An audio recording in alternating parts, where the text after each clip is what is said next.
اعوذ باللہ من الشیطان الرجیم، بسم اللہ الرحمن الرحیم۔ عزیز طلبہ و طالبات، السلام علیکم۔ میرا نام صوبیہ ہے اور میں آپ کی اسلامیات کی ٹیچر ہوں، جماعت اول سبق اللہ تعالیٰ ایک ہے۔ آج ہم اس کی دہرائی کریں گے اور اس کا جو ہے پھر سے مطالعہ کریں گے۔ اللہ تعالیٰ ایک ہے۔ پیارے بچوں، اللہ تعالیٰ کیا ہے؟ ایک ہے اور اس کا کوئی شریک نہیں ہے۔ مطلب اللہ تعالیٰ کیا ہے؟ واحد ہے، ٹھیک ہے۔ اب اس کا کوئی جو ہے وہ شریک نہیں ہے، اس کا کوئی باپ ہے نہ ماں، اس کی بیوی ہے نہ بچے، وہ ہمیشہ سے اکیلا اور زندہ ہے اور ہمیشہ جو ہے وہ رہے گا۔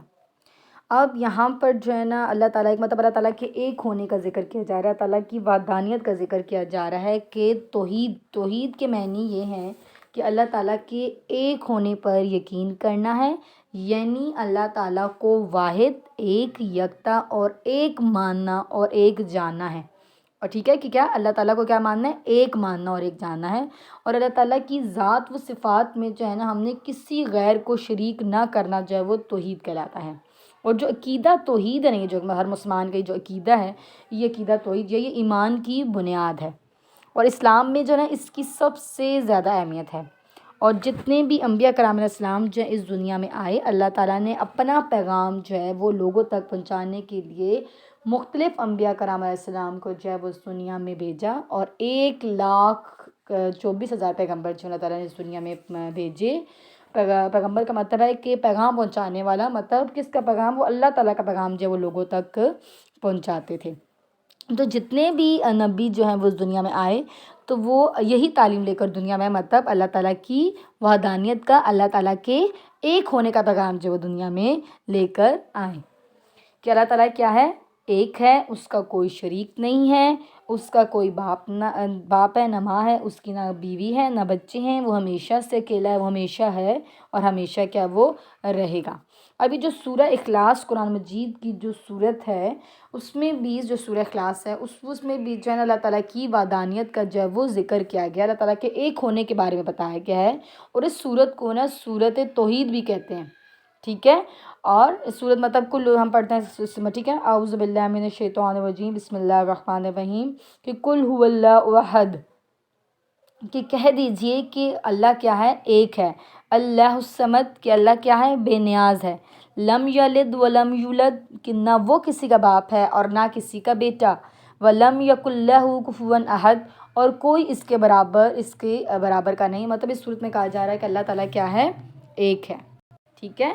اور اللہ تعالیٰ بے نیاز ہے، نہ وہ کسی کا باپ ہے اور نہ کسی کا بیٹا، مطلب ہمیشہ سے ہے اور وہ جو ہے ہمیشہ رہے گا۔ آسمان، سورج، چاند، ستارے، پہاڑ، دریا اور سمندر، سب کے سب درخت، ٹھیک ہے، سب کے سب اللہ تعالیٰ نے پیدا کیے ہیں، ٹھیک ہے۔ یہ پرندے، مچھلیاں، جنگلی جانور، رینگنے والے جانور، یہ چونٹیاں جو ہوتی ہیں یہ، اور کیڑے مکوڑے، سب اللہ تعالیٰ نے کیا کیے ہیں؟ بنائے ہیں۔ اور ہم سب انسانوں کو بھی اللہ تعالیٰ نے کیا کیا ہے؟ پیدا کیا ہے۔ انسانوں کو بھی، فرشتوں کو بھی، جنوں کو بھی کیا کیا ہے؟ اللہ تعالیٰ نے کیا کیا ہے؟ پیدا کیا۔ اور اللہ تعالیٰ نے انسان کو اس دنیا میں پیدا کرنے کا مقصد ہی کیا ہے کہ اللہ تعالیٰ نے انسانوں کو کس لیے پیدا کیا ہے؟ کہ وہ اللہ تعالیٰ کی عبادت کریں، ٹھیک ہے۔ انسانوں جنوں کو اللہ تعالیٰ نے کس پیدا کیا کہ وہ تعالیٰ کی عبادت کریں۔ تمام انسانوں، جانوروں اور پرندوں، انسان مطلب ہم جانور، پرند جانور بھی مختلف قسم کے جو زمین پر رہتے ہیں، پانی میں رہتے ہیں، ٹھیک ہے، اور پھر پرندے جو ہوا میں جوڑتے ہیں۔ تو پرندوں کو، مطلب انسانوں کو، جانوروں کو اور پرندوں کو اللہ تعالیٰ ہی کھانے کے لیے دیتا ہے۔ مطلب اللہ تعالیٰ نے ساری مخلوقات کو پیدا کیا اور پھر ان سب کی خوراک کی ذمہ داری بھی کس پر اللہ تعالیٰ کی، اور اللہ تعالیٰ نے سب کی خوراک کی بھی جو ہے وہ ان کو خوراک بھی جب پہنچا رہا ہے، ہم سب کو رزق دے رہا ہے، ہمارا خالق و مالک ہے۔ تو تمام انسانوں کو، جانوروں کو اور پرندوں کو اللہ تعالیٰ ہی کھانے کے لیے کیا ہے؟ دیتا ہے۔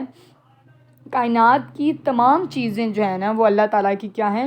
محتاج ہیں، اللہ تعالیٰ کے حکم کی محتاج ہیں اور ایک اللہ تعالیٰ کی عبادت کرتی ہیں، کیونکہ وہی جو ہے عبادت کے لائق ہے۔ تو عبادت کے لائق کون ہے؟ صرف جس کی عبادت کی جائے، عبادت کے لائق وہ کون ہے؟ اللہ تعالیٰ ہے۔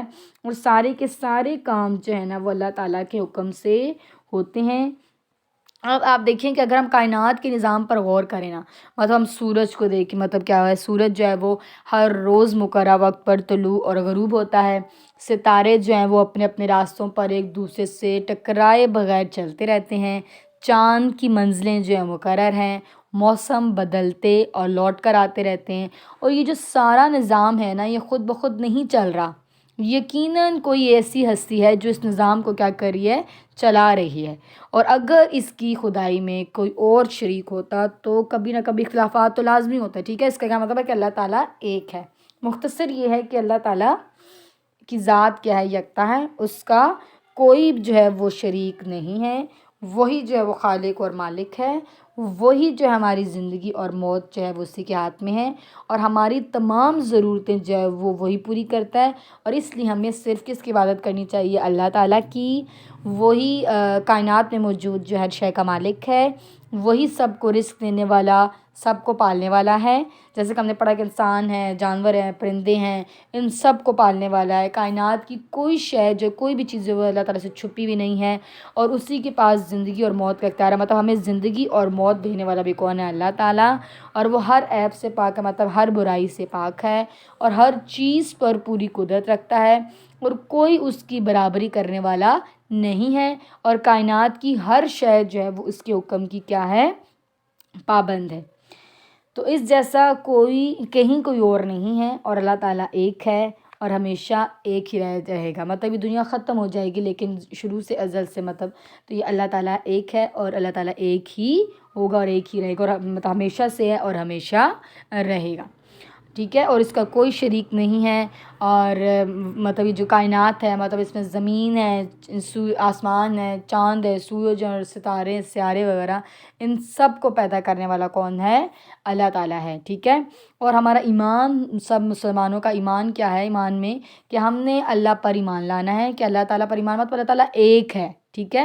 اور ایمان میں یہ بھی شامل ہے کہ اللہ تعالیٰ کی ذات پر جو ہے نا پختہ یقین رکھنا، ہمارا یقین ہونا چاہیے کہ اللہ تعالیٰ ایک ہے، اور صرف اسی کو عبادت کے لائق جو ہے نا ہمیں سمجھا جائے، اور اس کی ذات اور صفات میں ہم نے کسی کو بھی شریک جو ہے نا نہ ٹھہرانا چاہیے، اور اللہ تعالیٰ کی طرف سے جو اللہ تعالیٰ نے انسانوں کے لیے جو بھیجی گئیں آسمانی کتابیں ہیں، اور جو تمام نبیوں کو اور رسولوں کو جو ہے وہ سچا تسلیم کیا جائے، اور حضرت محمد صلی اللہ علیہ وسلم جو ہیں وہ اللہ تعالیٰ کے کیا ہیں، وہ آخری رسول ہیں، اور ان کو آخری نبی تسلیم کیا جائے، اور اس طرح جو ان پر قرآن مجید کتاب نازل کی گئی، قرآن مجید، اس سے اللہ تعالیٰ کی آخری کتاب جو ہے وہ تسلیم کیا جائے، اور ہمیں جو ہے نا اللہ تعالیٰ سے ہر حال میں کیا کرنی ہے، مدد مانگنی چاہیے، اور ہمیں اللہ تعالیٰ کے سوا اللہ تعالیٰ کے سوا کسی کا ڈر یا خوف جو ہے نا انسان کے دل میں نہ ہونا چاہیے، اور جو ہے اس کے کام کو اس کی مرضی کے مطابق جو ہے نا وہ پورا کرنا چاہیے۔ دیے گئے الفاظ کی مدد سے خالی جگہ پر کریں، لائق شریک اللہ تعالیٰ، حکم، اور پھر نہیں، تو اللہ تعالیٰ کا کوئی شریک نہیں، ہم سب انسانوں کو بھی ایک اللہ نے پیدا کیا ہے، ایک اللہ تعالیٰ ہی عبادت کے لائق ہے، سارے کام ایک اللہ تعالیٰ کے حکم سے ہوتے ہیں، اس جیسا کہیں کوئی اور نہیں۔ سوالات کے مختصر جوابات دیں۔ یہ سبق جو ہے یہ آپ نے اپنی نوٹ بک پر کیا ہوا ہے، یہ آپ کی دہرائی ہے، آپ نے دوبارہ کام نہیں کرنا اپنی نوٹ بک پر، بلکہ آپ نے اس کو یاد کرنا ہے اچھے سے، ٹھیک ہے۔ کیا اللہ تعالیٰ کا کوئی شریک ہے؟ تو اس کا جواب ہے کہ اللہ تعالیٰ ایک ہے اور اس کا کوئی شریک نہیں۔ سورج، چاند، ستارے، پہاڑ اور دریا کس نے بنائے ہیں؟ تو سورج، چاند، ستارے، پہاڑ اور دریا جو ہیں وہ سب اللہ تعالیٰ نے بنائے ہیں۔ ہمیں کس کی عبادت کرنی چاہیے؟ ہمیں صرف اللہ تعالیٰ کی عبادت کرنی چاہیے۔ کون سی چیزیں جو ہیں وہ اللہ تعالیٰ کی محتاج ہیں؟ تو کائنات کی تمام چیزیں جو ہیں نا وہ اللہ تعالیٰ کی محتاج ہیں۔ دو جواب پر ٹک کا نشان لگائیں۔ اللہ تعالیٰ کب سے ہے؟ ٹھیک ہے، ہمیشہ سے۔ اللہ تعالیٰ کے حکم سے کس مخلوق کے کام ہوتے ہیں؟ تو اللہ تعالیٰ کے حکم سے تمام مخلوقات کے جو ہیں وہ کام ہوتے ہیں۔ کون ہمیشہ رہے گا؟ تو یہاں پہ کیا ہوگا کہ صرف اللہ تعالیٰ، ٹھیک ہے. اب یہ آپ نے جو ہے یہ ہم اللہ تعالیٰ کی جو اللہ تعالیٰ کے نام ہم پڑھ لیتے ہیں کہ اللہ تعالیٰ کے جو ہے نام ہیں نا، ٹھیک ہے. تو اللہ تعالیٰ کی بہت سی صفاتی نا مطلب خوبی، ٹھیک ہے. تو اللہ بہت سی خوبیوں کا مالک، ہم نے پڑھا ہے کہ اللہ تعالیٰ ہر عیب سے پاک ہے. تو الرحمن مطلب رحم کرنے والا، رحیم، ٹھیک ہے. تو اس کے بارے میں مطلب مہربان، نہایت رحم کرنے والا ہے. پھر خالق پیدا کرنے والا ہے، مالک ہمارا مالک ہے. تو اللہ تعالیٰ کے صفاتی نام ہیں، آپ نے زبانی یاد کرنا ہے، ٹھیک ہے. مطلب الرحمن، الرحیم، الخالق اور مالک. اس کے علاوہ اور بھی بہت سے نام ہیں، لیکن آپ جو ہیں بچے سب جو ہیں یہ یاد کریں گے. اللہ تعالیٰ کے صفاتی نام ہیں، انہیں آپ نے زبانی یاد کرنا ہے. امید کرتی ہوں کہ آپ کو یہ سبق سمجھ آئے گا. اپنا خیال رکھے گا. خدا